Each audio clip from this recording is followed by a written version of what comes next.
Assalamualaikum warahmatullahi wabarakatuh. Perkenalkan, nama saya Darrell Muhammad Aldiza dengan NIM G002462. Saya dari kelompok B4. Saya di sini akan menjelaskan mengenai inhal anatomi di blok 2.3.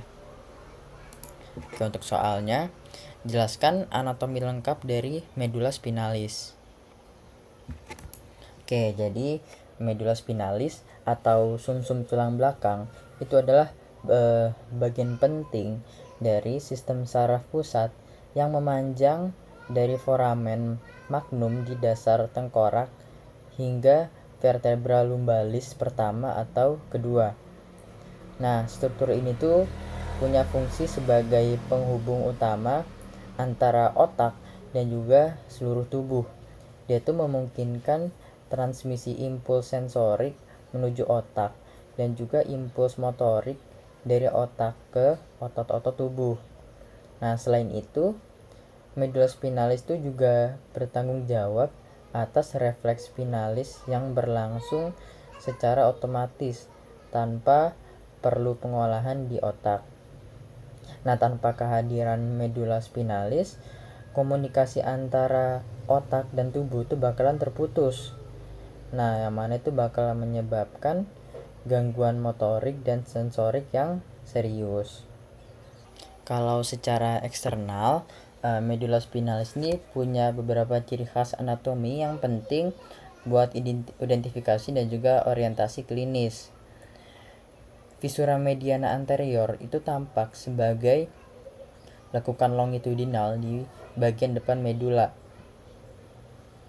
Dan dia juga merupakan landmark penting dalam operasi bedah saraf. Kalau di bagian posterior itu ada sulcus mediana posterior yang sejajar dengan visura anterior, namun dia tuh lebih dangkal. Sulcus anterolateralis adalah tempat keluarnya akar saraf ventral atau radix anterior yang membawa informasi motorik efferent ke otot. Sedangkan sulcus posterolateralis itu merupakan jalur masuk bagi akar saraf dorsal atau radix posterior yang mengangkut informasi sensorik atau afferent dari reseptor perifer. Nah, struktur-struktur ini tuh secara topografis misahin wilayah sensorik dan juga motorik pada permukaan medula. Secara internal, medula spinalis itu dibagi menjadi dua komponen utama. Ada substansia grisia dan juga substansia alba. Kalau substansia grisia itu berada di bagian tengah dan juga membentuk struktur menyerupai kupu-kupu atau huruf H pada potongan melintang. Nah, bagian ini merupakan pusat pengolahan informasi dan juga mengandung badan sel saraf, interneuron, serta sel glia. Kornu anterior dari substansia grisia itu mengandung neuron motorik yang mengontrol otot-otot rangka, sedangkan kornu posteriornya itu merupakan tempat integrasi informasi sensorik. Untuk yang kornu lateralis itu cuma ditemuin pada segmen torakal dan lumbal atas T1 sampai L2. Mengandung neuron preganglionik dari sistem saraf otonom simpatik yang mengatur organ-organ visceral. Kanalis centralis yang berada di tengah substansia grisia itu berisi cairan cerebrospinal atau LCS, yang mana dia itu berperan dalam perlindungan mekanik dan homeostasis lingkungan saraf. Lalu ada substansia alba yang dia itu mengelilingi substansia grisia dan terdiri dari serabut saraf bermielin yang menyusun berbagai jalur atau traktus. Nah, jalur ini itu terbagi menjadi 3 kolumna besar, yaitu funiculus anterior, lateralis, dan juga posterior, yang masing-masing itu dia ngebawa informasi sensori ke otak atau ascendant atau impuls motorik dari otak ke otot atau descendant.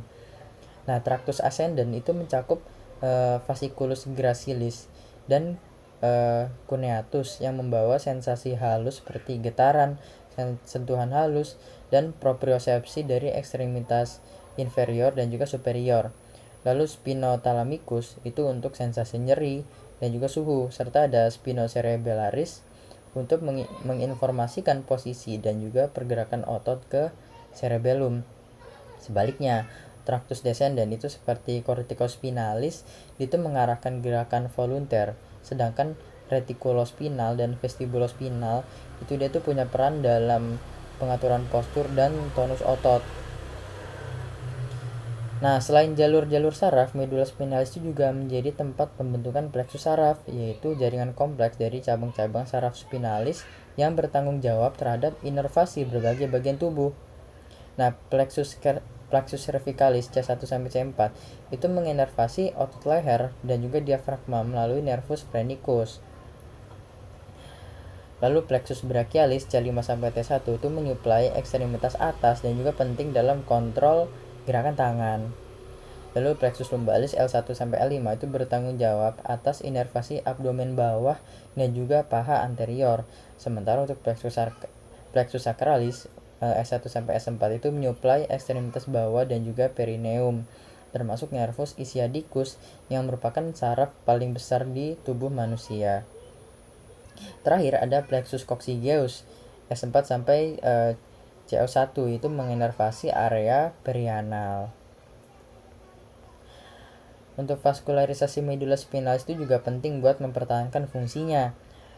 Ada arteri spinalis anterior yang berasal dari arteri vertebralis,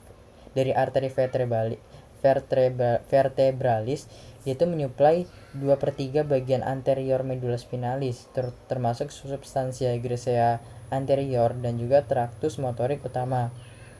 Lalu ada arteri spinalis posteriores, dia itu menyuplai 1/3 posterior, khususnya bagian yang membawa informasi sensorik.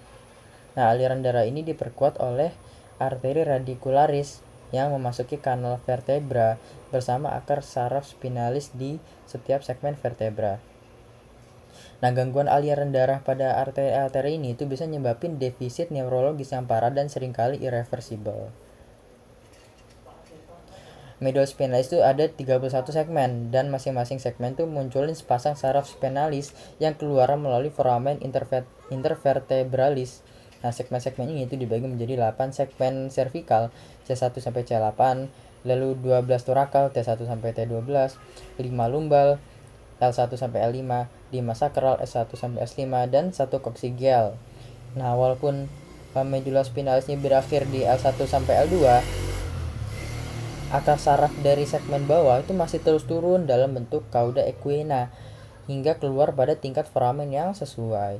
Nah, distribusi dermatom dan myotom tiap segmen itu menjadi dasar penting dalam pemeriksaan neurologis. Berbagai kondisi klinis itu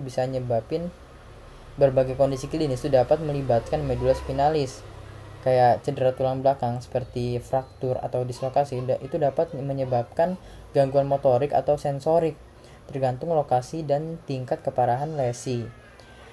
Lalu spinal stenosis, yaitu penyempitan kanal vertebra, itu bisa nyebabin kompresi medula atau akar saraf yang mana itu bakal mengakibatkan nyeri, kelemahan atau gangguan sensorik. Lalu ada sirinomelia, itu dia tuh merupakan kondisi di mana terbentuk kista di kanalis centralis yang menekan substansi sekitarnya dan menimbulkan gejala seperti hilangnya nyeri dan suhu secara bilateral pada tingkat tertentu. Nah, penyakit demyelinasi seperti multiple sclerosis itu juga bisa menyerang traktus penting dalam medula spinalis. Dia juga menimbulkan gangguan multivokal. Mungkin cukup sekian yang bisa saya sampaikan. Mohon maaf apabila ada kekurangan dan kesalahan. Terima kasih. Wassalamualaikum warahmatullahi wabarakatuh.